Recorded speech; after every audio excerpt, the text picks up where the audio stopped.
오늘 성경 말씀 사무엘상 18장 1절로 5절 말씀 찾으시고 낭독자가 낭독하겠습니다. 사무엘상 18장 1절로 5절 말씀입니다. 다윗이 사울에게 말하기를 마침에 요나단의 마음이 다윗의 마음과 하나가 되어 요나단이 그를 자기 생명같이 사랑하니라. 그날에 사울은 다윗을 머무르게 하고 그의 아버지의 집으로 다시 돌아가기를 허락하지 아니하였고, 요나단은 다윗을 자기 생명같이 사랑하여 더불어 언약을 맺었으며, 요나단이 자기가 입었던 겉옷을 벗어 다윗에게 주었고 자기의 군복과 칼과 활과 띠도 그리하였더라. 다윗은 사울이 보내는 곳마다 가서 지혜롭게 행하매 사울이 그를 군대의 장으로 삼았더니 온 백성이 합당히 여겼고 사울의 신하들도 합당히 여겼더라. 아멘. 골리앗 시리즈 오늘 두 번째 시간 말씀드립니다. 주일학생들이 가장 좋아하는 바이블 스토리 탑 3를 꼽으라고 하면 아마 제가 생각하기에는 이 다윗과 골리앗이 탑 넘버 원이 아닐까. 그 외에도 엑소더스 모세 스토리, 또 사자굴에서 믿음으로 용감하게 구출받은 다니엘의 무용담, 성경에는 무궁무진한 스토리들이 있습니다. 우리 지난 시간에 블레셋 출신의 골리앗이 어떤 존재인가에 대해서 봤습니다. 그 키가 2m 90이 넘는 거인입니다. 참 아무도 담당할 수 없는, 사울왕도 이스라엘 군대들도 그 군인들 속에는 다윗의 세 형도 군인으로 들어가 있지만 한 사람도 나서지 못하고 두려워 떨고 있을 때 어린 소년 다윗이 하나님의 이름으로 나아가서 골리앗을 쓰러뜨리게 됩니다. 다윗은 누구였는가? 말제로 태어났고 버림받은 하카톤 출신이었다. 그러나 연약하고 비천한 다윗을 불러서 하나님의 사람으로 무려 성경의 66장에 신약 성경만 해도 다윗의 이름이 49번이나 나오고, 다윗의 후손 가운데 예수 그리스도를 보낼 만큼 하나님의 마음을 시원하게 해드린 이 다윗과 같은 존재가 우리가 되기를 원하는 것입니다. 어떻게 다윗이 골리앗을 때려 눕혔는가? 다 잊어버렸겠지만 우리가 인생의 하이웨이를 드라이브 해 나갈 때 그 도로 옆에 세워진 간판을 잘 보라고 그랬습니다. 골리앗을 보면 백전백패합니다. 문제를 보면 패합니다. 그러나 골리앗보다 더 큰 하나님을 보면 반드시 이기는 줄로 믿으시기 바랍니다. 다윗의 손에 칼이 없었습니다. 창이 없었습니다. 무기가 없었습니다. 오로지 어린 소년 다윗은 하나님의 능력, 하나님의 이름을 가지고 골리앗을 눕혔던 것을 우리는 기억해야 됩니다. 분명하게 하나님만 붙잡으면 이기는 줄을 믿습니다. 어떠한 두려움 골리앗 앞에서도 하나님만 붙잡으면 백전백승할 줄로 믿습니다. 사람들이 사람을 보는 기준은 외모를 본다고 하지만 하나님은 그 중심을 살피시고 중심이 바로 선 자를 쓰시는 것이 하나님의 기준이었습니다. 오늘날도 우리들 중심에 하나님으로 가득 차기를 주의 이름으로 축복합니다. 첫 번째 골리앗은 다윗이 목을 잘라 멸망시켰습니다. 그 순간 다윗은 민족의 영웅이 됐습니다. 온 나라 백성들이 옷에 꽃가루를 던집니다. 텔레비전으로 24시간 방영했습니다. 국민들의 입에서는 다윗의 찬가가 쉬지 않고 울려 퍼집니다. 그 다윗의 찬가의 노래 가사를 아십니까, 여러분? 다윗은 사울은 천천히요, 다윗은 만만이라, 만만이라. 그 노래가 울려 퍼지는 순간부터 첫 번째 블레셋의 골리앗은 사라졌는데 제2의 골리앗이 서서히 얼굴을 내밀기 시작합니다. 멀리 있는 사람 아닙니다. 나라를 이끌어가는 사울 왕이 제2의 골리앗으로 등장합니다. 참 세상은 이상해요. 왕을 지키고 국민을 보호하고 나라를 구원해서 멸망의 직전에서 구원한 다윗, 그에게 뭐가 잘못이 있습니까? 그런데 골리앗은 다윗을 미워하기 시작합니다.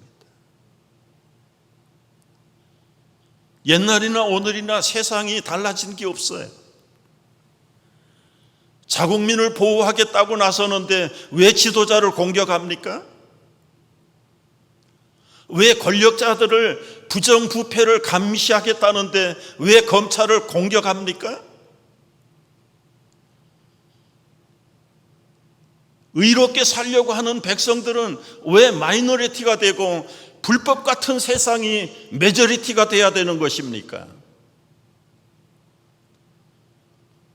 오늘날도 눈에 보이지 않는 골리앗이 판을 치는 세상이 되었어. 조금 권세 있는 자들은 순진하고 무지한 백성들을 조종합니다. 재력이 있는 기업가들은 열심히 일하는 직원들을 착복합니다. 이게 골리앗이 지배하는 세상의 원리입니다.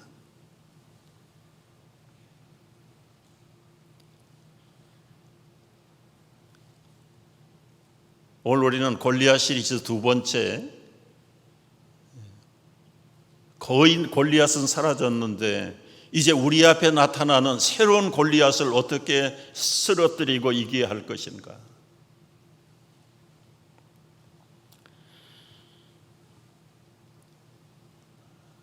진실한 친구와 함께 싸우게 될 때에 우리를 해하려고 하는 현대의 골리앗들을 이겨낼 수가 있습니다. 여러분, 사울이 골리앗이 되어가는 과정을 보십시오. 사무엘하 18장 우리는 5절까지 읽었습니다만 9절 말씀 보세요. 9절 말씀. 국민들의 다윗의 찬가를 부르는 소리를 듣고요, 그날 후로 사울이 다윗을 주목하였더라.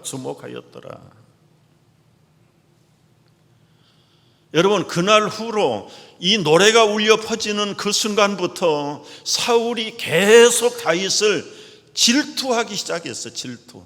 우리말 개혁성경엔 주목이라고 그랬지만 개혁성경에는 질투하기 시작했다고 그랬어요. 여러분, 나라를 구하고 왕을 지켜준 이 다윗을 축복하고 축하해야 되는 시간에 사울은 욱한 마음을 하나 다스리지 못해서 시제말로 뚜껑이 열리는 순간부터 자기를 컨트롤할 수 없는 사람이 되어버렸다. 다윗의 인기의 상승이 사울의 질투에 기름을 부어버리는 결과가 됐다. 그 순간 사울은 자기도 모르게 질투의 골리앗의 포로가 되어버립니다. 여러분, 질투의 불꽃이 솟아날 때 그때 초기에 진화를 하지 못하면 눈앞에 뵈는 게 없어요. 그래야지 우발적인 살인을 저지르게 되는 겁니다.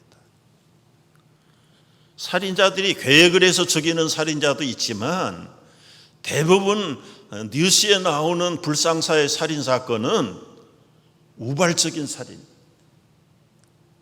자기 안에서 골리앗이 솟구치는 순간에 분별력도 이성도 그리고는 인격도 모든 감성도 다 마비가 되어버립니다. 그 결과 11절 보십시오. 11절. 그가 스스로 이르기를 내가 다윗을 벽에 박으리라. 그리고는 사울이 그 창을 던졌으나 다윗이 그의 앞에서 2번 피하였더라. 2번 피하였다.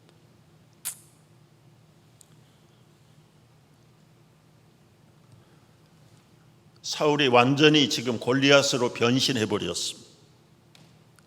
하나님의 신이 떠나고 악령이 사울을 지배할 때 사울은 골리앗으로 둔갑이 됐다. 창을 던져서 안 되니까 그 다음에 6단계의 전법을 씁니다. 다윗을 죽이려고 6단계의 작전을 시행해요. 그 첫 번째 작전이 미인계 작전이.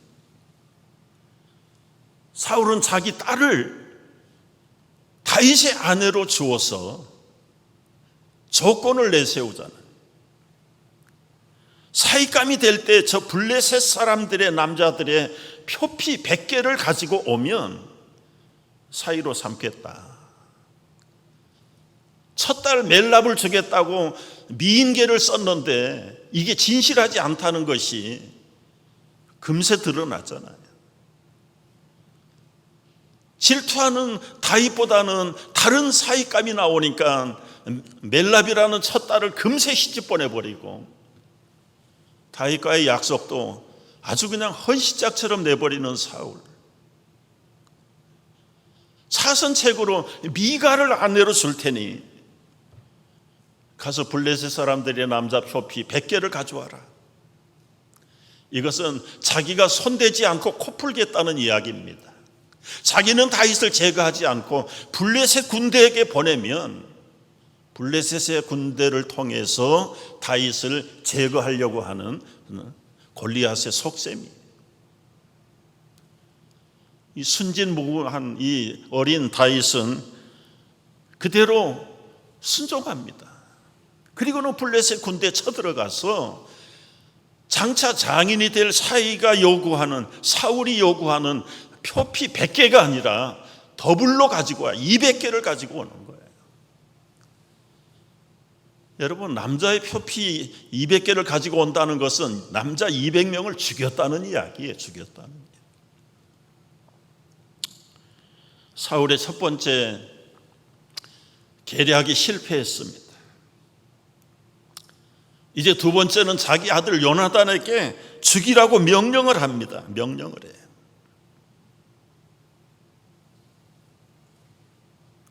그러나 요나단은 아버지 사울 골리앗의 명령을 따르지 않습니다.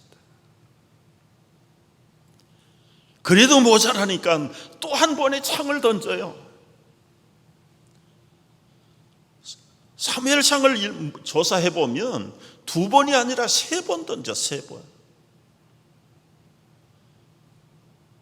여러분, 지금 사울이 정신이 온전하지 못해서 헛소리 하는 사람, 헛것을 보는 사람, 정신병이 걸렸어요. 영적으로 말하면 악령이 그를 지배하고 있는데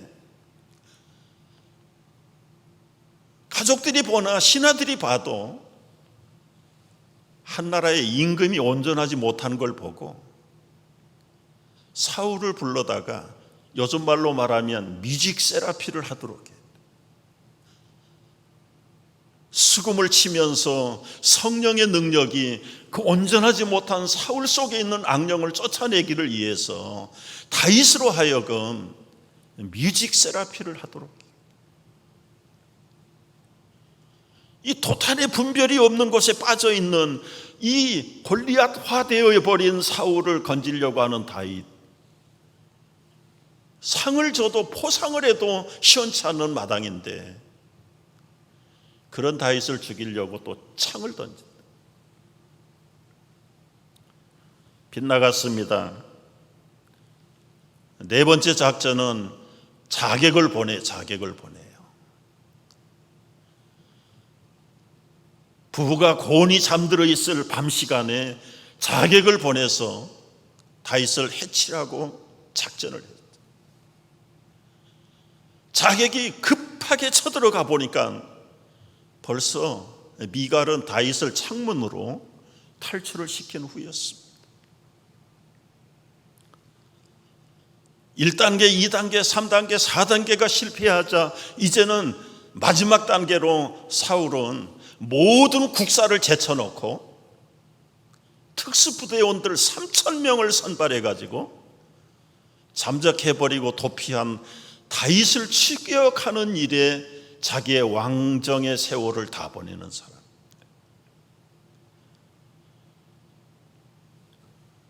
참 이해할 수 없는 세상입니다, 여러분. 다윗이 뭘 잘못했습니까? 잘못은커녕 오히려 나라를 지키고 백성을 보호하고 왕을 왕되게 만들어주는 사람인데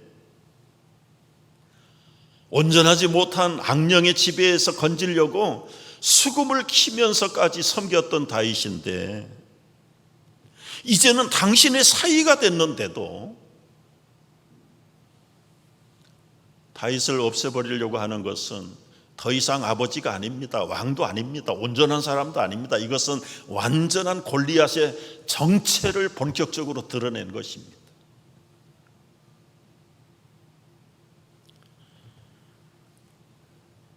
여러분을 괴롭히는 오늘의 골리앗은 누굽니까? 예수님이 멀리 있지 않다고 그랬어요. 집안 식구가 원수가 될 수 있다고 그랬습니다. 자식이 아비를, 아비가 자식을 이 환난과 말세의 날에는 자기 집안 식구가 원수가 된다고. 집안 식구가 골리앗으로 둔갑을 해요.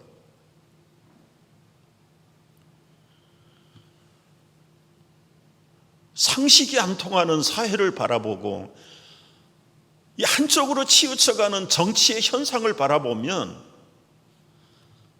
저는 요즘 기도 가운데 하나가 한국 뉴스를 보지 않게 하시옵소서. 보면 믿음이고 뭐 목사의 신분이고 뭐가 없어. 그냥 뚜껑이 열리는 것 같아요. 그래서 차라리 내가 뉴스를 안 보고 생각을 하나님 쪽으로 바꾸는 게 낫겠다. 그런데도 거실에 내려와 보면 가끔씩 한국 뉴스가 나와요. 그러면 절제를 못해.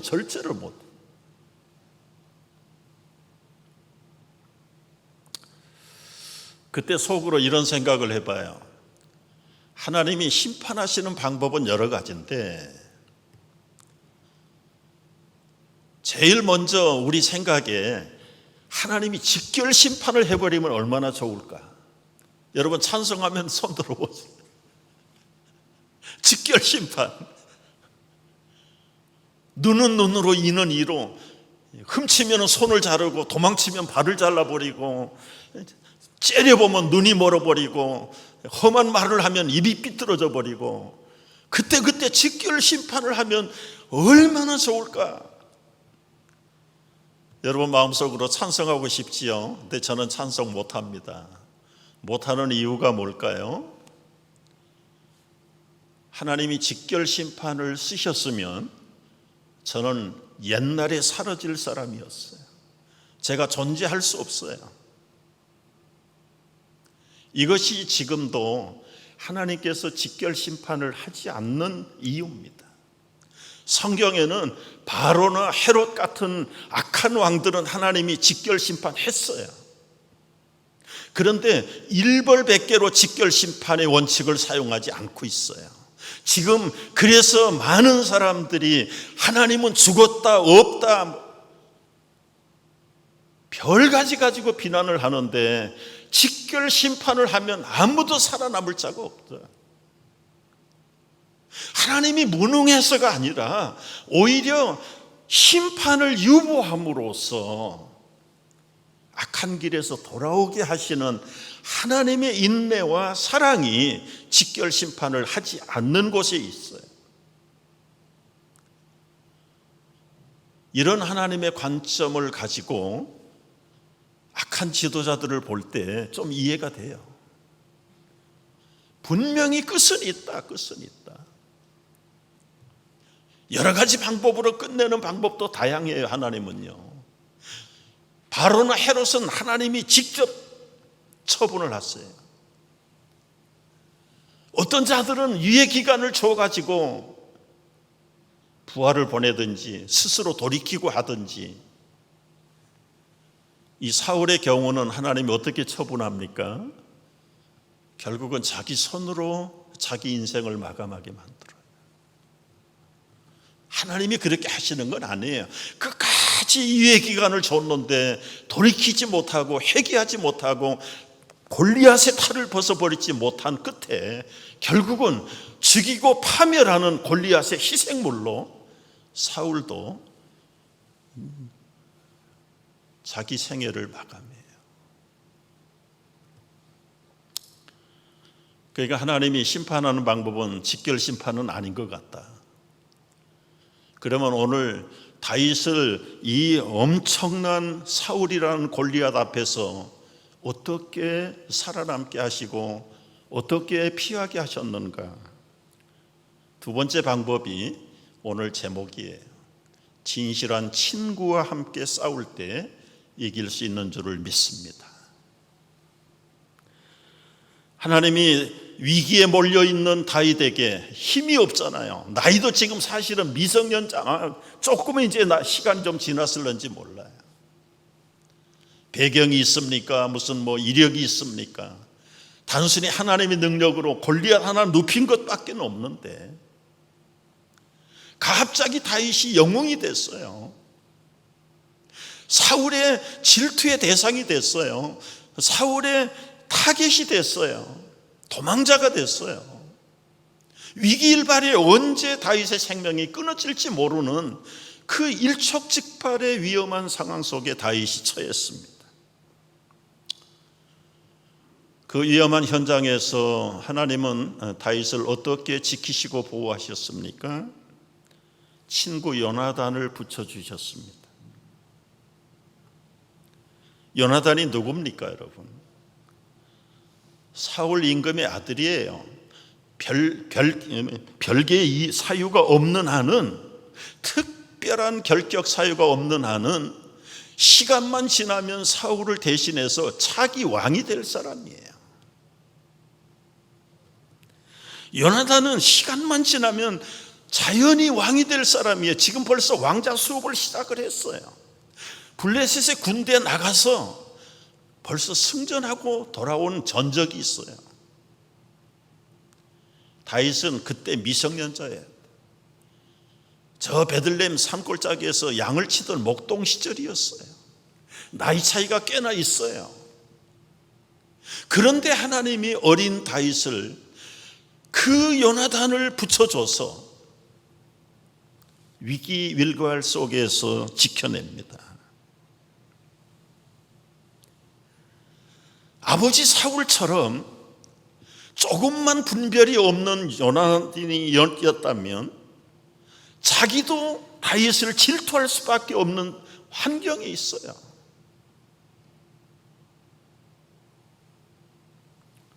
이변이 없는 한 차기 왕권을 이어받을 왕자입니다. 왕자예요. 말씀드린 대로 다윗이 목동 시절에 요나단은 이미 전쟁에 나가서 공을 세웠어요. 그럼에도 불구하고 족보를 보나 능력을 보나 사회적인 위치를 보나 나이를 보나 다윗하고는 게임이 안 되는 요나단이, 네 번째는 자기 스스로 양보해요. 다윗에게 모든 것을 양보합니다. 오늘 18장 3절 4절 우리 다시 한번 읽어보겠습니다. 요나단은 다윗을 자기 생명같이 사랑하여 더불어 언약을 맺었으며 요나단이 자기가 입었던 겉옷을 다 벗어 다윗에게 주었고 자기의 군복과 칼과 활과 띠도 다 주었어요. 다 주었어요. 무슨 말입니까? 다윗을 자기 생명보다 더 사랑했다, 요나단이. 여러분, 입에 바른 거짓 같은 이야기가 아니에요. 정말 마음이 다윗을 향한 불붙는 사랑이 떠오릅니다.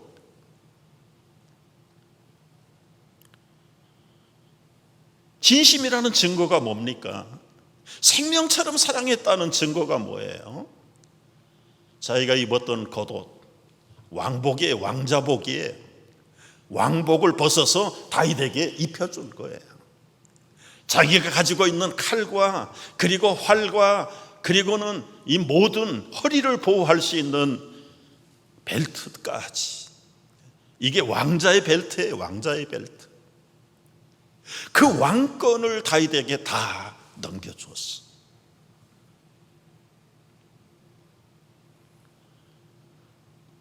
세상에 이런 요나단이, 이 요나단 말고 세상에 또 어디 있을까요?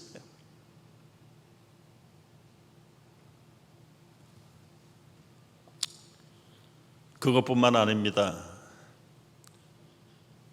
요나단은 아버지 사울 왕의 모든 다윗 체포 작전의 비밀을 그때그때마다 미리 통보하고 알려서 그 위험의 현장을 벗어나도록. 잠언의 18장 24절에서는 어떤 친구는 형제보다 친밀하다.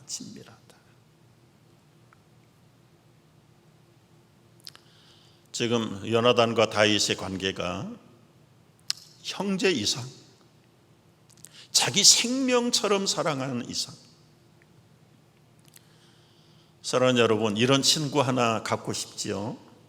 제가 여러분들에게 이런 친구 하나를 오늘 소개합니다. 이 멋진 친구의 이름은 예수 그리스도십니다. 예수 그리스도는 이미 왕이셨어요. 창조주였어요. 통치자예요. 그럼에도 불구하고 왕 되기를 스스로 포기하신 분이십니다. 하늘 보좌를 버리시고 이 땅에 오셔서 당신의 모든 것을 다 우리에게 이양하시고 넘겨주셨습니다. 무엇을 주셨습니까? 다윗이 했던 그대로 하신 거예요. 요나단이 다윗에게 베풀었던 그 절차대로 첫째는 예복을 입혀주셨습니다. 요한계시록 3장 18절 보십시오. 흰옷을 사서 입어 벌거벗은 수치를 보이지 않도록 우리의 발거벗은 모든 죄스러운 모습들을 감춰주시려고 예수님께서 십자가에서 벌거벗음으로 당신의 보혈에 의해 옷을 여러분과 나에게 다 입혀주셨어. 다 입혀주셨어. 이제는 하늘잔치에 이 예복을 입지 않는 자는 결코 들어갈 수가 없다.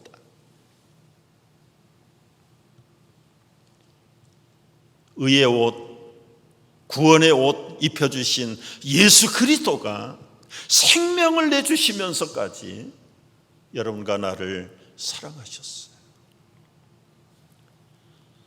두 번째는 전신갑주를 입혀주셨습니다.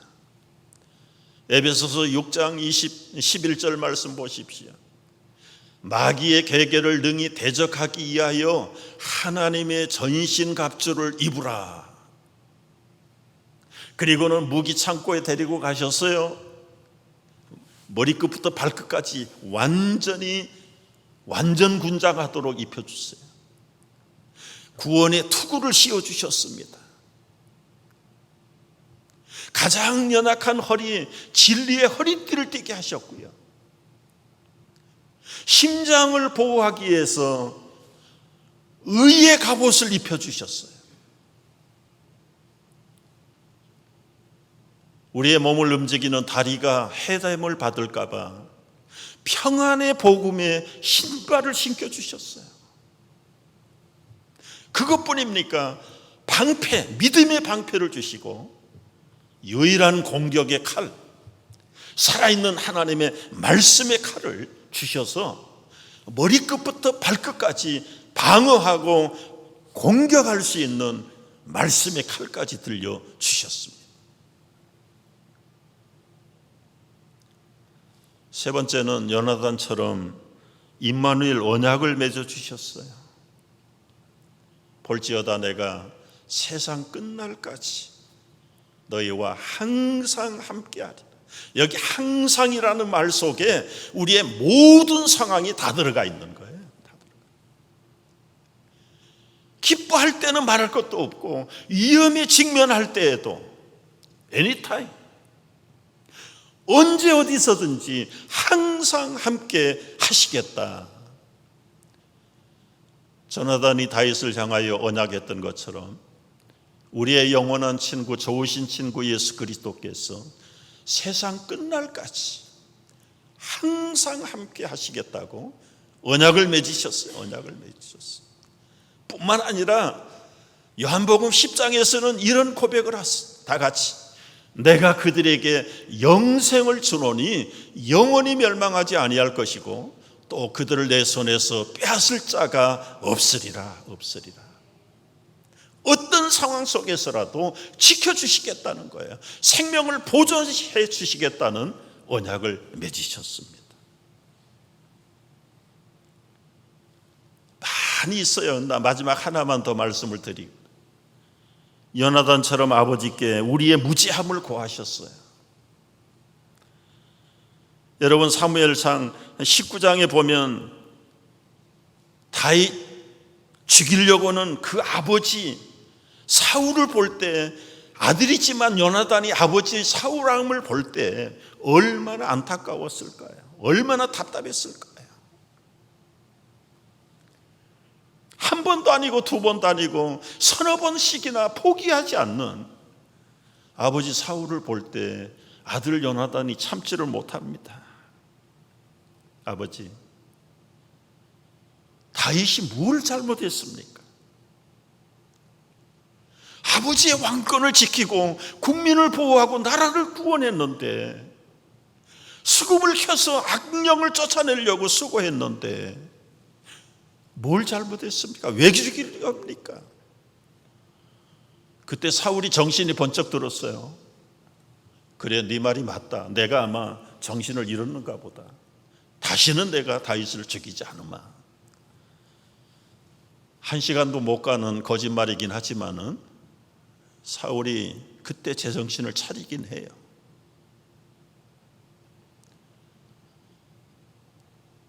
쉬지 않고 공격하는 골리앗의 도전 앞에 예수님이 여러분과 나를 위해서 중보기도 하실 때 요한복음 17장 20절에서 이렇게 기도하십니다. 내가 비옵는 것은 이 사람들만 위함이 아니요 그들의 말로 말미암아 나를 믿는 사람들을 위함이니 아버지여, 아버지께서 내 안에 내가 아버지 안에 있는 것 같이 그들도 다 하나가 되어 우리 안에 있게 하사 세상으로 아버지께서 나를 보내신 것을 믿게 하옵소서.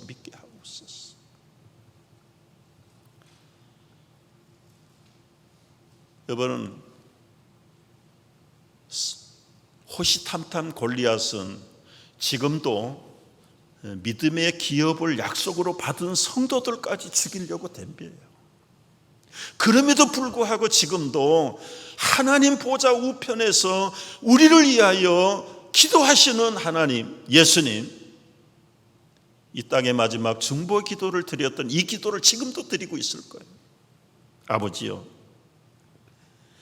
내 안에 내가 아버지 안에 있는 것 같이 저들이 다 하나가 되었어. 우리 안에 있어서 세상으로 아버지께서 나를 보내신 것을 알게 하옵소서. 여러분이 좋은 친구, 참 좋은 예수님, 세상을 이기는 방법은 이 좋은 친구 예수님 외에는 없는 줄로 믿으시기 바랍니다. 이 예수 붙들고 우리 앞에 도전하는, 쉬지 않는 골리앗의 도전과 위험 속에서도 승리해가는 우리 모두가 되기를 주의 이름으로 축복합니다. 기도하겠습니다. 여호와는 살아계시니 나의 반석을 찬송하며 내 구원의 하나님을 높일지로다. 이 하나님이 나를 위하여 보복해 주시고 민족들이 내게 복종하게 해주시는도다. 주께서 나를 내 원수들에게 구조하시니 주께서 나를 대적하는 자들의 위에 나를 높이 드시고 나를 포악한 자에게서 건지시나이다. 여호와여, 이러므로 내가 이방 나라들 중에 주께 감사하며 주의 이름을 찬송하리이다. 골리앗 앞에 힘이 없는 다윗을 보호하셨던 요나단처럼 마귀의 힘없는 도전과 파멸의 세력 앞에서도 언약을 맺으며 세상 끝날까지 항상 함께 하시며 지금도 아버지 하나님 앞에 나를 위하여 중보 기도하시는 예수님, 우리의 좋은 친구가 되어주심을 진심으로 감사합니다.